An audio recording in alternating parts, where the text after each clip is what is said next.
My mentor is the best mentor. আমাদেরকে বড় বড় টি-শার্ট পরে আসতে আমাদের মেন্টরই বারবার আমাদেরকে বলে দিয়েছিলেন। যারা আসলে আঙ্গুল তুলছে তাদেরও হয়তো তোলা উচিত না। আমরা টিম মেম্বাররা একজন আরেকজনকে খুব মিস করছি এবং এমন মিস করছি যে কালকে আমরা আবার মিট করতে যাচ্ছি। তারপরে আবার আমরা মানে মনে হচ্ছে যে মানে খেলা নাই কেন, আগামীকালকে খেলা কেন নাই, এই কারণে আমরা মিস করছি একজন আরেকজনকে। My mentor is the best mentor I would say. মানে এবার সিসিটির আমি খুবই লাকি, মানে সো লাকি অ্যান্ড গ্রেটফুল যে আমি রাজভাইয়ের টিমে খেলেছি এবং টিমে ঢোকার সাথে সাথে রাজভাইয়ের স্ট্রিক্ট রেস্ট্রিকশন ছিল যে আমাদেরকে বলেই দেওয়া হচ্ছিল আগে থেকে যে আমাদের টিমের মেয়েরা কোনোভাবেই যেন কেউ আঙ্গুল তুলতে না পারে। So be very careful. আমাদেরকে বড় বড় টি-শার্ট পরে আসতে আমাদের মেন্টরই বারবার আমাদেরকে বলে দিয়েছিলেন যে কোনো রকম উল্টাপাল্টা যেন না হয়, বড় বড় টি-শার্ট পরে আসবার, মানে আমাদের মেন্টরই আমাদেরকে গাইড করেছেন এবং আমরা ওনার কথা শুনেছি।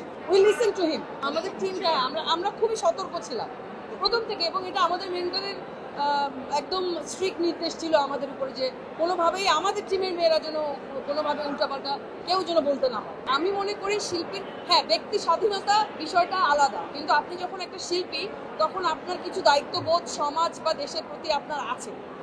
ওই দায়িত্ববোধের জায়গাটা পালন করতে হবে। ইট ডাজন্ট ম্যাটার আসলে আপনি বোরখা পরেন নাকি আপনি ছোট কাপড় চোপড় পরে ঘুরতে কমফোর্ট ফিল করেন। বান্ডেল থাকলে প্রতি সেনমানিতে টাকা বাঁচবে। বিকাশ সেনমানি বান্ডেল কিনে জিতুন প্রতি লেনদেনে। যারা আসলে আঙ্গুল তুলছে তাদেরও হয়তো তোলা উচিত না। একটা মানুষ খেলতে গেছে, সেখানে যে তার কমফোর্ট অনুযায়ী কাপড় চোপড়ও পরবে, কিন্তু সিচুয়েশন বা সময় অনুযায়ী সময় উপযোগী ওইটা একটু মাথায় রাখা উচিত সব শিল্পীরা। তো মানুষের জন্য এটা আমার প্রথম নমিনেশন। সো বাইফা আমাকে প্রথম নয় মানুষের জন্য মানে একনলেজ করেছে। So thank you বাইফা।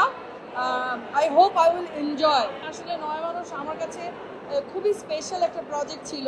আমার পরিচালক সোহেল রানা বয়াতি, আমি, রৌনক হাসান ভাই, তাছাড়া নয় মানুষের যত কলাকুশলী আছে আমরা সবাই খুব কষ্ট করে সম্পূর্ণ নিজের প্রচেষ্টায় চেষ্টা করেছি আসলে সিনেমাটা করে আসার। তারপরে কাজ আমাদের পরিচালক খুব কষ্ট করে করেছে এবং এটা রিলিজের সময় আমাদের একটা অদ্ভুত যুদ্ধ পার করতে হয়েছে। সো এটা আমার কাছে একটা স্পেশাল প্রজেক্ট, সারা জীবনের জন্য এটা স্পেশাল। এবং নয়া মানুষের জন্য প্রথমবারের মতো বাইফা যেহেতু আমাকে নমিনেট করেছে, এই কারণে আসলে মানে আমার আরও বেশি ভালো লাগছে। বহিমিয়ান ঘোড়া এটা একটা অদ্ভুত গল্প, খুব বেশি বলতে পারছি না বহিমিয়ান ঘোড়া নিয়ে। তবে ইট উইল বি ফান। মানে মোশাররফ করিম যেখানে থাকে সেখানে কি মজা না হয়ে পারে? হ্যাঁ, মোশাররফের সাথে কাজ মানেই ওটা ফান হয়, মানে ফান হতে হতে একটা সুন্দর কাজ হয়ে যায়। যেরকম জালালের গল্প আমরা এত মজা করে এত সিরিয়াস একটা গল্প শুট করেছি, আমরা টেরই পাইনি। সো বহিমিয়ান ঘোড়াও খানিকটা ওইরকম।